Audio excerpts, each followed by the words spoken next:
There have been numerous strange and inexplicable disappearances and deaths in the remote wilderness areas around the world. These places are often treacherous and forbidding, making them difficult for humans to navigate. Despite the inherent dangers of venturing into these wilds, there are cases where strange clues and eerie circumstances seem to be present. One of these unusual cases occurred in Crater Lake National Park in Oregon, United States. Crater Lake National Park is located in Klamath County and is part of the majestic Cascade Range of southwest Oregon. The area is characterized by sprawling forests, fields of wildflowers, tranquil meadows, and towering cliffs and peaks. The air here is incredibly clean and clear, making it a breathtakingly beautiful location. The centerpiece of the park is Crater Lake, a strikingly beautiful body of water that is a deep shade of azure blue. Crater Lake covers an area of 21 square miles and has a maximum depth of 1,949 feet, making it the deepest lake in the United States and the third deepest in the world based on average depth. It is a caldera lake that was formed during the last eruption of Mount Mazama in 5700 BC. Despite its beauty, the lake has been the site of a strange and unexplained disappearance. A man vanished in the wilderness of Crater Lake National Park, leaving behind only strange clues and a bizarre set of remains that defy explanation. The circumstances surrounding his disappearance and subsequent discovery have led many to believe that there is something otherworldly or inexplicable at work in this remote and beautiful wilderness area. In 1975, Charles McCullough, a 19-year-old aspiring photographer, was drawn to the majestic Crater Lake National Park in Oregon, which was covered in snow at the time. McCullough had left his home in Virginia in 1974 to embark on a cross-country photography expedition, traveling by bus and stopping at various places along the way to go hiking, have adventures, and take pictures for a photographic travel journal. He arrived in Eugene, Oregon, in January 1975, where he stayed with a friend for a few weeks. During this time, he planned to take a 2-day trip to the lake to do some winter photography work, so he packed up his camping equipment and headed out on his own. Despite the harsh winter conditions, McCullough was well prepared for the journey, and with camera in hand, he set off into the wilderness. It was a normal thing for the intrepid adventurer and photographer to do, so his friend thought nothing of it when Charles said he would be back in a few days. However, when 2 days came and went with no sign of Charles, his friend assumed he had decided to extend his camping trip. But when another day passed with still no sign of Charles, authorities were notified. Authorities found witnesses who had seen the missing man in the Diamond Lake area, which was about 45 minutes by car from Crater Lake, and it was believed that he had continued his trip from there and arrived safely at the lake.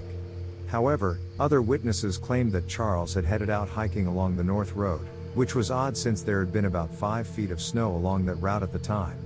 It was thought that he might have changed trails after encountering the thick snow, but no one knew for sure, and there was no sign of him or his campsite in the area. Despite the exhaustive efforts of authorities and the tireless work of Charles' father, who flew out to aid in the search effort and camped out on the shore of the lake for the entire summer, not a single trace of the missing man was turned up during this time. The search, which grew to involve the FBI, was hampered by immense drifts of snow, some of which were over 12 feet deep. Even after the snows melted, it seemed as if the forest had just swallowed Charles up, leaving no clues behind.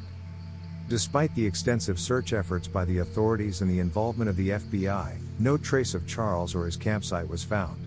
The lack of evidence sparked speculation about his disappearance, ranging from the possibility of him changing his plans and leaving the park on his own to him being a victim of foul play. Charles' friends and family suspected the latter, and the involvement of the FBI seemed to confirm their suspicions. It was highly unusual for the FBI to become involved in a missing persons case without the suspicion of foul play. The FBI's involvement was so peculiar that one of Charles' friends involved in the search wrote to then-Senator William L. Scott to inquire about it. The lack of any sign of the missing man caused speculation that Charles may have possibly ran off to start a new life somewhere. However, family and friends insisted that he would have never done this. Law enforcement seemed to lean into the idea that he had simply gotten lost and died out in the wilderness. Another theory was that he had been kidnapped or even murdered. Indeed, Charles' friends and family suspected he had been the victim of some sort of foul play, which would explain the FBI's involvement. Although they made no public statement to this effect. Authorities shied away from the idea of foul play because there was no evidence of it. Their main theories were that he had run off or suffered some sort of misadventure out there in the wilderness. In the meantime, There was no sign of the missing man, no new leads, and it was as if he had vanished off the face of the earth. It wasn't until the following year, in October of 1976, that a pair of hikers found a battered, torn-up backpack down in a remote canyon located 12 miles from where Charles had been supposedly camped out. The hikers brought the backpack to a ranger's office, and within a side pocket of the backpack was found a set of keys belonging to a Volkswagen, which had been the type of car that Charles had owned. Sensing that a break in the cold case had been found, Rangers Larry Smith and Marion Jack ran a comparison with a photocopy of Charles McCullers' actual car key and found it was a perfect match. A patrol was immediately sent out on horseback to the area where the backpack had been found, near a place called Bybee Creek. It was not long before human remains were found near Bybee Creek, and although it seemed like the final piece of the puzzling disappearance, things would only get stranger from there. Upon a log in the vicinity, a pair of jeans was discovered by the search party. Surprisingly, the jeans were in good condition despite being exposed to the elements for an extended period. However, there were no traces of a shirt, coat, or boots nearby. Inside the socks protruding from the jeans, broken toe bones were discovered. Similarly, the jeans contained nothing except some broken shin bones. Adding to the peculiarity, the belt on the jeans was unbuckled and the buttons were unfastened, indicating that the man may have removed them in the cold. Strangely, the rest of the body was nowhere to be found, and a ranger described it as though the man had melted away. The search team also found the crown of a skull and a few bone fragments, located 12 feet from the jeans. Despite a comprehensive search of the area, no additional remains of Charles were discovered, and all of his clothing except for the jeans was missing. None of Charles' personal belongings, such as his wallet and camera, were found in the area either. The condition of Charles McCullers' remains was not only bizarre but also raised many questions regarding how he ended up in that location. The area was remote and rugged, making it almost impossible to access, especially during the deep drifts of snow at the time of his disappearance. The fact that he managed to hike 12 miles away from his camp on foot and without shoes on in such conditions was baffling. Furthermore, it was puzzling as to why he would have gone to that location in the first place. The missing clothing only added to the mystery. Authorities attributed the missing clothing to a phenomenon called paradoxical undressing, where someone with hypothermia will feel hot and remove their clothes in freezing conditions. However, this theory did not explain the absence of his clothes or the condition of his remains. The remains themselves were in a completely bizarre state. His jeans were found with broken off toe bones in the socks and some pieces of snapped off shin bones inside. The belt on the jeans was undone, and the buttons were open, suggesting that he had taken them off in the cold. However, the rest of his body was gone, and the one ranger described it as if the man had melted away. Nearby, the crown of a skull and tiny bone fragments were found, lying a full 12 feet away from the remains. Despite a thorough search of the area, the majority of his body, his clothing, and personal belongings such as his wallet and camera remained missing. Authorities ruled Charles McCullers' death as natural, stating that his body had been ravaged by wildlife after death. However, his family did not accept this explanation. His brother, Steve, expressed his disbelief in the authorities' ruling, saying that the broken off shin bones might tell a different story, one of foul play. Steve believed that Charles may have hitched a ride with someone who stole his camera equipment and money, shot him in the head, and disposed of his body in the remotest part of Crater Lake, hoping that animals would destroy the evidence by spring. The mysterious disappearance and death of Charles McCullers remains unsolved to this day, leaving his family and friends with unanswered questions and lingering suspicions of foul play. Despite the odd circumstances of his remains being found miles away from his campsite and in a state of extreme decomposition, authorities closed the case, declaring it to be a death by natural causes. This story highlights the importance of thorough investigation and the need to consider all possible explanations, including foul play, in cases of missing persons. It also emphasizes the need for clear and effective communication between law enforcement agencies and families of missing persons. Finally, it underscores the value of community involvement and the tireless efforts of volunteers in search and rescue operations. The mysterious disappearance and death of Charles McCullers serves as a cautionary tale for hikers and outdoor enthusiasts. It highlights the importance of being well prepared and knowledgeable about the terrain and weather conditions before embarking on a hike. Hikers should always carry essential equipment such as a map, compass, GPS device, adequate clothing, and food and water. It is also important to inform someone about your plans, including your intended route, expected time of return, and any alternate plans in case of an emergency. This information can be shared with family or friends, as well as park rangers or other authorities. In addition, hikers should be aware of the signs and symptoms of hypothermia, which can be deadly if left untreated. This includes paradoxical undressing, which occurs when a person with hypothermia feels warm and removes clothing, leading to further heat loss and worsening of the condition. Overall, the story of Charles McCullough underscores the importance of responsible and informed hiking practices, as well as the need for continued efforts to improve safety and rescue procedures in national parks and other wilderness areas.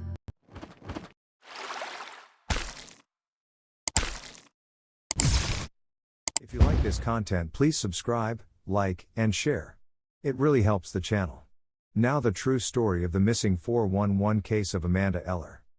In May of 2019, a hiker named Amanda Eller went missing in the Makawao Forest Reserve on the Hawaiian island of Maui.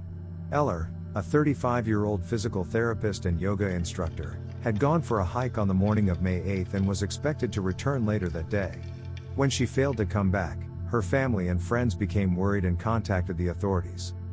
A massive search and rescue effort was launched to find Eller, with hundreds of volunteers and law enforcement officers scouring the rugged terrain of the forest reserve.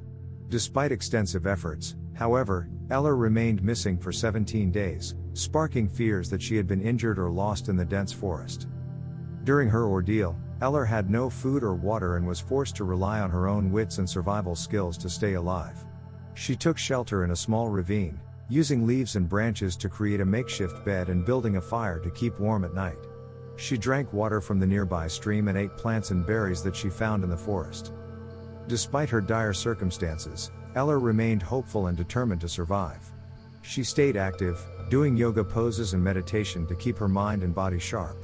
She also wrote messages to her family and friends in a small notebook, expressing her love and gratitude for their support. Finally, on May 24, 2019, Eller was spotted by a helicopter crew searching the area. She was weak and dehydrated but alive, and was airlifted to safety and taken to a hospital for treatment. Eller's survival story captivated the nation and inspired many people with her resilience and determination. In interviews after her rescue, she credited her yoga practice and spiritual beliefs for helping her stay positive and focused during her ordeal. The incident also sparked a larger conversation about the importance of safety and preparedness when hiking in remote wilderness areas. While Eller's story had a happy ending, many other hikers who go missing in national parks and wilderness areas are not as lucky. In 2018 alone, there were 290 search and rescue missions in the national parks, with 53 fatalities reported. In response to Eller's story, many organizations and agencies have stepped up efforts to educate hikers and backpackers about the importance of carrying essential supplies and being prepared for emergencies. The incident also highlighted the crucial role that volunteers and search and rescue teams play in finding missing hikers and bringing them to safety. Amanda Eller's story is a testament to the human spirit and the power of hope and resilience in the face of adversity. Her survival against all odds is a reminder that even in the most dire circumstances, there is always hope for a happy ending. Eller's survival for 17 days in the wilderness was nothing short of a miracle. She was lost in an area where there were no established trails or paths, and where the terrain was rugged and challenging. She was also faced with several natural hazards such as falling rocks, flash floods, and wild animals. To survive for 17 days in such a harsh environment, Eller had to rely on her physical and mental strength, her survival skills, and a will to live. Here are some of the things that it would take to survive for 17 days in the wilderness. First, a positive attitude. The first and most important thing that one needs to survive in the wilderness is a positive attitude. A positive mindset can help keep one calm and focused during difficult times. Eller remained hopeful and optimistic throughout her ordeal, which helped her to stay motivated and fight for her survival. Water. Water is the most essential component of survival. Without it, the human body cannot function properly, and dehydration can quickly set in. Eller was fortunate to have a source of water nearby, which helped her to stay hydrated and avoid the negative effects of dehydration. Shelter. Shelter is essential for protecting oneself from the elements, such as rain, wind, and extreme temperatures. Eller created a shelter using leaves and branches, which helped her to stay warm and dry during the night. Food. The human body needs food to function, and in the wilderness, Finding food can be a challenge. Eller had to rely on her knowledge of the local flora to find edible plants and berries to sustain her body. Navigation. Navigation is crucial when lost in the wilderness. Eller had no GPS or map to help her navigate, but she used her instincts and the sun's position to determine her direction and find her way. First aid. Injuries can occur when navigating through rough terrain. Eller suffered a leg injury during her ordeal and had to rely on her knowledge of first aid to treat herself and prevent infection. Communication. Communication is essential in alerting others to one's location and situation. Eller wrote messages in a small notebook to communicate with her family and friends, which eventually helped search teams to locate her. Surviving for 17 days in the wilderness is no easy feat, and it takes a combination of physical and mental strength, survival skills, and a will to live. Amanda Eller's survival story is a reminder of the resilience and determination of the human spirit and the importance of being prepared for emergencies when hiking or exploring remote wilderness areas. After being rescued, Amanda Eller was taken to the Maui Memorial Medical Center where she was treated for her injuries, which included a broken leg, severe sunburn, and dehydration. Despite her ordeal, she was in good spirits and expressed her gratitude to the search and rescue teams who saved her life. Eller's story quickly gained national attention and was covered by major news outlets such as CNN and NBC. Many people were inspired by her story of survival and endurance, and she received an outpouring of support from the public. In the aftermath of her rescue, Eller became an advocate for wilderness safety and emphasized the importance of being prepared when venturing into the wilderness. She also started a nonprofit organization called the Amanda Eller Foundation, which aims to promote and support mental, physical, and spiritual health and wellness. Eller's survival story has also had a profound impact on her own life. She has described the experience as transformative and has credited her survival to the power of positive thinking and the support of her loved ones. She has since become a yoga instructor and has used her platform to spread her message of resilience and self-care. In 2020, Amanda Eller's story was featured in the documentary film Lost in Paradise, which chronicled her 17-day ordeal in the wilderness and the efforts of the search and rescue teams who ultimately saved her life. Overall, Amanda Eller's survival story is a testament to the strength of the human spirit and the importance of resilience and determination in the face of adversity. Her experience serves as a reminder to always be prepared and to never give up hope, even in the most challenging of circumstances. In conclusion, Amanda Eller's survival story is an incredible tale of resilience, determination, and the human will to survive. Lost in the wilderness for 17 days, she faced extreme challenges and overcame them with a positive attitude, survival skills, and an unyielding will to live. Her survival was due to a combination of factors, including her physical and mental strength, her knowledge of wilderness survival, and her faith in herself and those searching for her. Her experience serves as a powerful reminder of the importance of being prepared when venturing into the wilderness and the resilience of the human spirit in the face of adversity. After her rescue, Eller has become an advocate for wilderness safety and has used her platform to promote mental, physical, and spiritual health and wellness. Her story has inspired countless people and serves as a testament to the power of perseverance and positivity in the face of adversity. Overall, Amanda Eller's survival story is a remarkable example of the strength and tenacity of the human spirit, and her legacy will undoubtedly continue to inspire and empower others for years to come.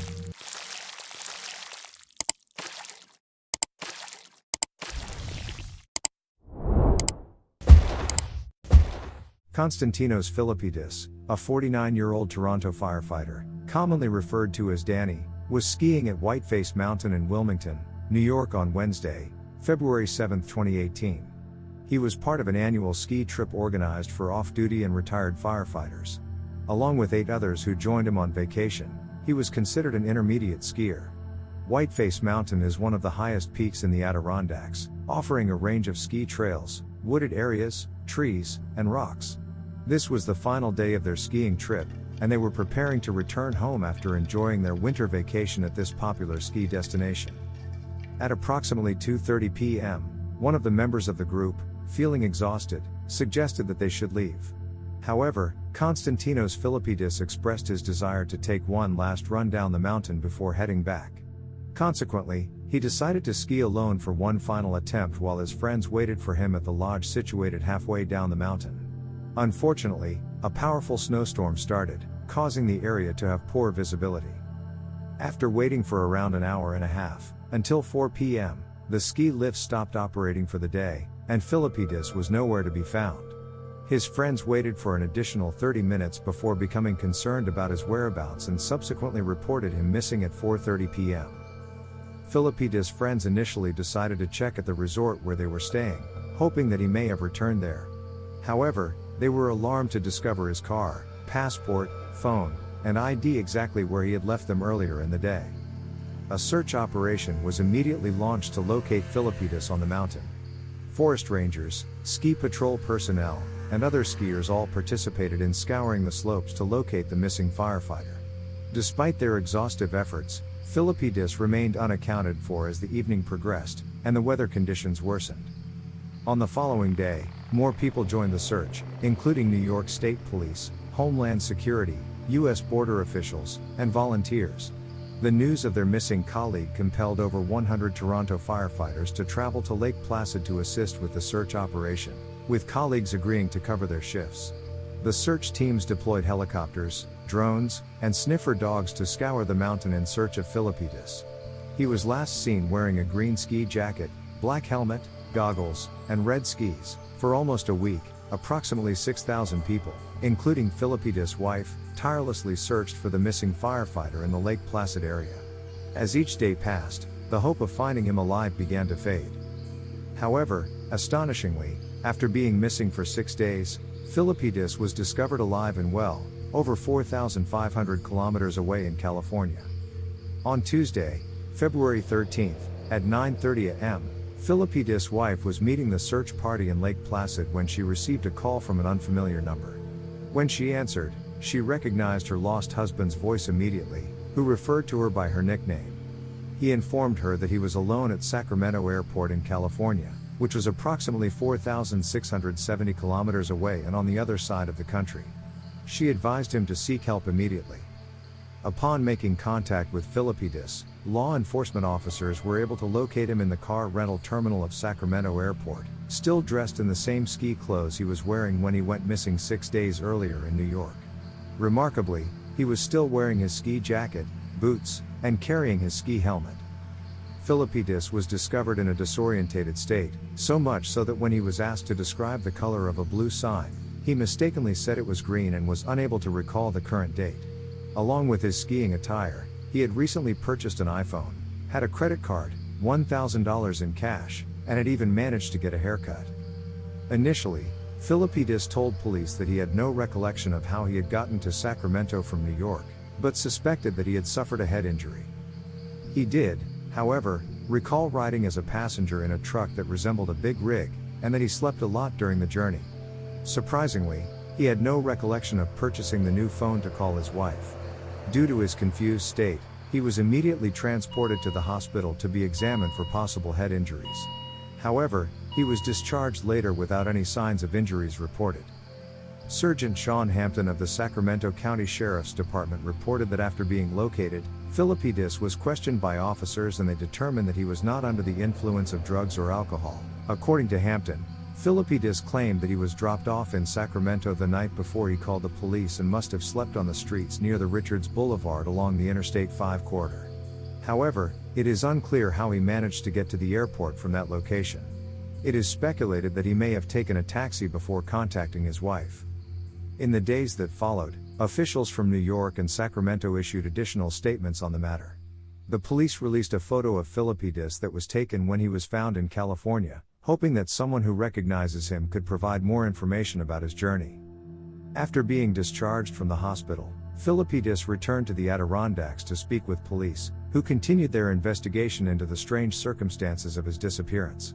He was eventually allowed to return home to Toronto with his family, where he resumed his duties as a captain with the Toronto Fire Services. Frank Ramagnano, president of the Toronto Professional Firefighters Association, spoke briefly with Filipidis upon his return, but didn't ask too many questions to avoid causing him any additional stress. Meanwhile, police made an appeal for the truck driver who had apparently given Filipidis a ride to get in touch, but no new information was forthcoming. As speculation about what had happened to Filipidis during his 6-day disappearance continued to grow, it wasn't until 6 months later that he himself finally spoke out about the incident, revealing his version of events to the public. In an interview, Filipidis provided his own account of what happened during his 6-day disappearance. He stated that he believes he may have taken a wrong turn on his way to the car and lost consciousness shortly after separating from his friends. When he regained consciousness, he headed towards what he thought was the main ski lodge, only to find it closed and deserted. Later investigations determined that he probably fell near the children's ski slope and made his way to the hub of the kids' area, which would have been closed at that time. Still disoriented and unable to find his car, Filipidis claimed that he hailed down a truck and climbed into the cabin area to get a ride back into town. However, he could not provide any details about the driver or the truck he was in. Filipidis believed that he may have slept for long periods during the journey. He stated that he did not know how he ended up in Sacramento, but assumed that he must have been dropped off there by the truck driver. During the long journey, Filipidis claims that he only had vague moments of consciousness, including being sick at what he believed to be a truck stop and learning that he was driving through Utah. He also remembers experiencing intense fatigue and headaches that left him sleeping for most of the journey. As the journey came to an end, the truck driver told Filipidis that they had reached Sacramento before dropping him off and leaving. Filipidis stated that he had no idea who the driver was or what they spoke about, but he did recall that the driver had a generic name which he gave to authorities. Upon reaching downtown Sacramento, Filipidis, who had been missing for 5 days with no ID or phone, decided to find a way to contact his wife. He withdrew $1,000 in cash from his credit card and purchased a new iPhone. Filipidis was found in a disoriented state by police at the airport's car rental terminal, still wearing his ski clothes, and was immediately taken to the hospital for assessment. He was later discharged with no reported signs of injuries. According to Filipidis in an interview, he revealed that after buying a new phone, he couldn't recall his wife's number immediately. Instead, he searched online for Whiteface Mountain and discovered that he was a missing person. Instead of calling 911 or going to the police for help, he chose to spend the night sleeping on the streets near Richards Boulevard. The following day, Tuesday 13 February, Filipidis, still dressed in his ski gear, sought a ride to Sacramento Airport. Finally, he remembered his wife's number and called her. She then instructed him to call 911 for help. Upon reaching the rental car terminal of the airport, the police were able to find and assist Filipidis. According to medical professionals, Filipidis' memory loss and subsequent actions can be explained by 2 possible causes. Dr. Charles Tater, a brain surgeon from Toronto, has put forward the first theory that suggests that Filipidis may have experienced amnesia as a result of a concussion. Dr. Tater explains that the incident could be a combination of 2 types of amnesia, namely retrograde amnesia, which involves a loss of memory before a head injury, and anterograde amnesia, which involves a loss of memory after a head injury. If Filipidis sustained a significant head injury while skiing, the resulting concussion could have caused him to experience memory loss, which can last for a few seconds to up to 24 or 48 hours. However, this theory does not explain the entire extent of Filipidis' memory loss, and Dr. Tater himself has stated that his days-long episode was unusual. Dr. Jennifer Ryan, a senior scientist at the Rotman Research Institute at Baycrest in Toronto, suggests a second theory regarding Filipidis' memory loss and actions, proposing that he experienced a dissociative fugue state. This rare condition, triggered by head injury, trauma, or emotional disturbance, causes a temporary loss of personal identity, leading individuals to impulsively wander away from familiar surroundings. People with dissociative fugue are often confused about their identity and may even create new ones. Although they show no outward signs of illness or injury, their normal behavior changes, and they struggle to remember who they are and where they are. Dr. Ryan explains that typically, people with this disorder don't remember the traveling itself, and their memory usually returns when they find themselves in an unfamiliar place. A fugue state may explain Filipidis' behavior during the days he was missing. Amnesic episodes like Filipidis can be problematic since some people never fully regain their lost memories, resulting in islands of memory that remain forever lost. Consequently, it's possible that we may never uncover some of the missing pieces to the puzzle unless Filipidis' memory fragments return. The story of Konstantinos Danny Filipidis is a baffling and intriguing one that continues to raise questions.